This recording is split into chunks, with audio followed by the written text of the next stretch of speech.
thank you for allowing me to interview you because I know as parent, most people really aren't as brave or as open about this as you do.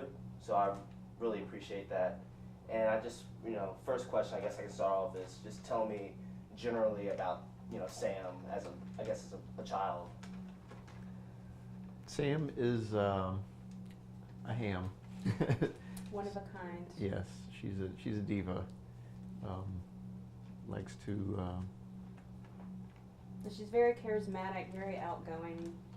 Within 3 minutes of going somewhere, she has a BFF, and that's just her. And I think that's what's going to save her in a sense in her current. I don't want to say predicament. It's not really a predicament. Situation. Situation. Yeah. Okay, very nice. So, okay, so you talked about Sam, and at what age did you really start to really pick up when you realized that Sam really wasn't doing the typical little boy things as most younger kids would do? It was pretty early on. 2.5.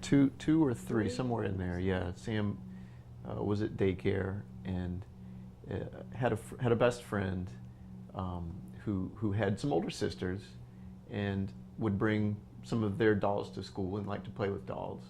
And Sam picked up on that right away. And so I thought, okay, well, this is kind of just a phase. Sam's friend liked to play with dolls. Sam likes this guy and wants to do the same thing. And then that kid left the daycare, and Sam, continued liking, traditionally girl-type toys and girl things. Dressing up. Yeah, and then started kind of dressing up. And I still, I guess, was kind of thinking, it's just a phase, it's something that he'll grow out of. And never really grew out of it. Yeah. I don't know.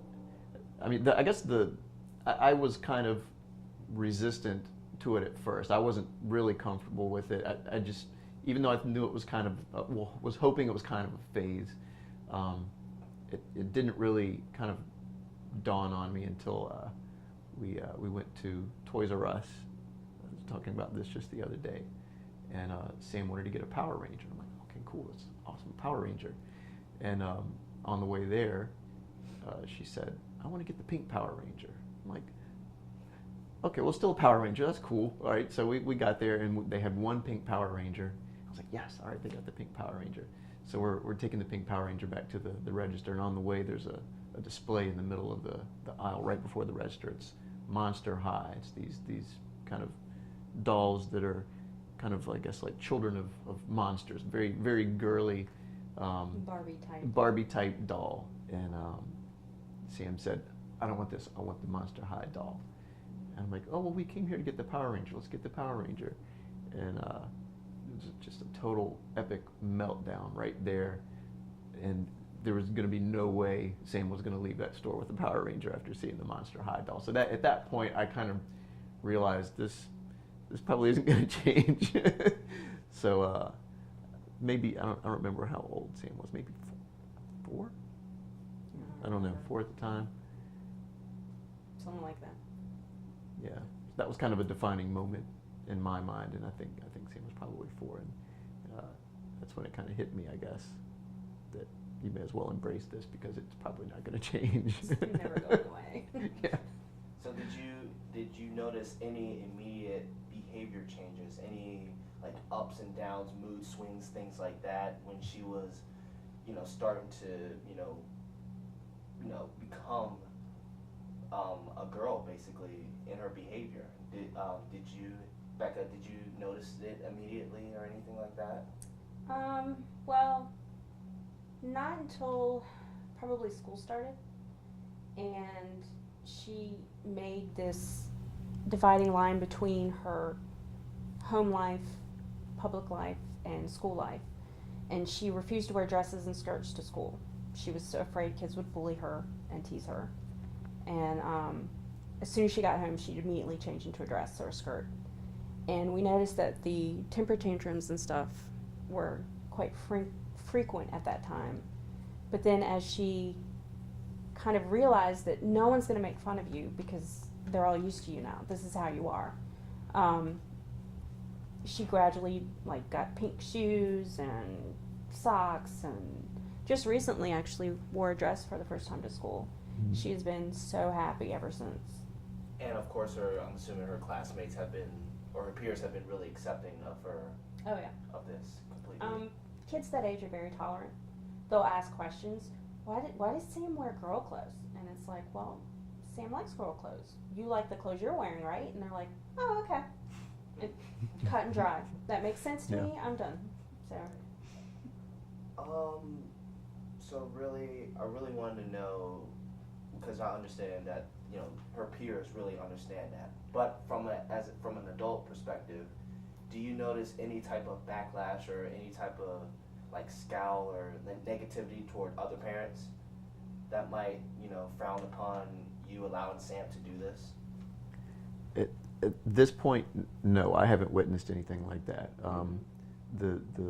The teachers and the administrators at school and at daycare have been very understanding and very accepting. We haven't come across any friction at this point. I think the older Sam gets, and the more, I guess, other kids maybe become aware of the situation, and their parents become aware of the situation, we're kind of, in the back of our mind, we're kind of bracing for something is we're gonna cross that bridge at some point, but at this point it hasn't happened yet, so we're thankful for that.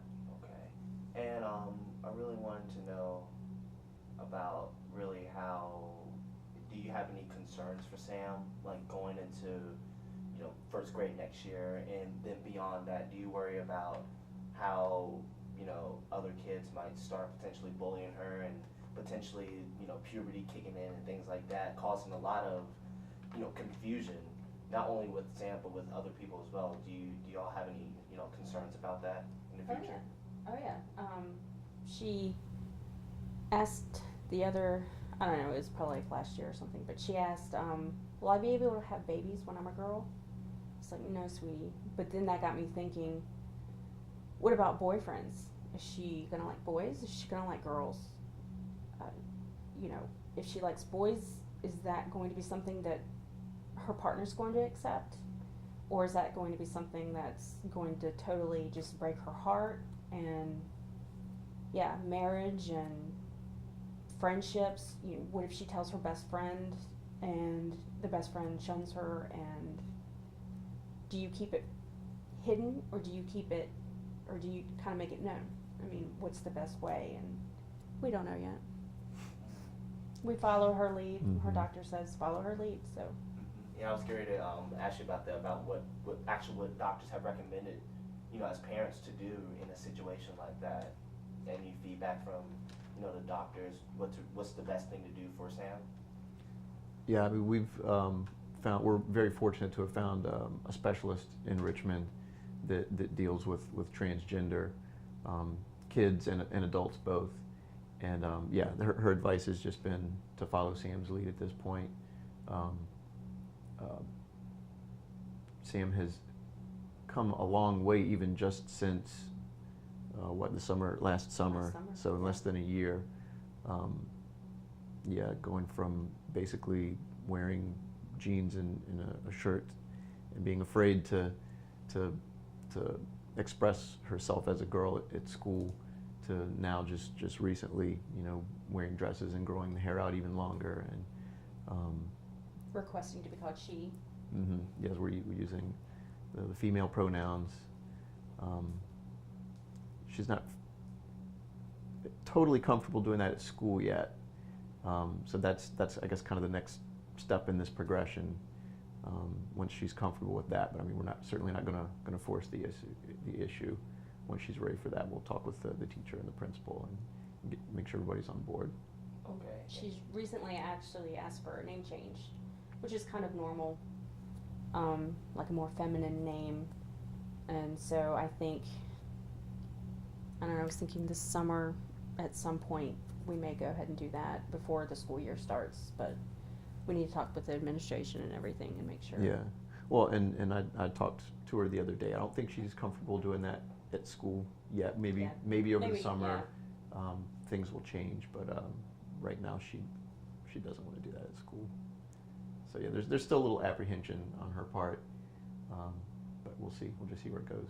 Okay, and one last question I really wanted to ask is, you know, for other parents out there that could be dealing with similar situations like that, you know, with child going from boy to girl or from girl to boy, I guess, you know, what kind of suggestion or tips would you give to those parents, you know, to pretty much like prepare them for something that's, you know, it's going to be a journey, it's going to be a challenge, you know, from here on out, with, you know, any suggestions or anything like that? Love them. Let them be themselves. Unconditionally, yeah. That's the number one thing you can do. I mean, it's like I said, for me it was a little hard to accept at first, but statistically, kids who are transgender who don't have that love and that support and that foundation at home, there's a 50% chance that they will commit suicide. Which is pretty alarming. So that's the number one thing. Mm-hmm. Love your kid unconditionally.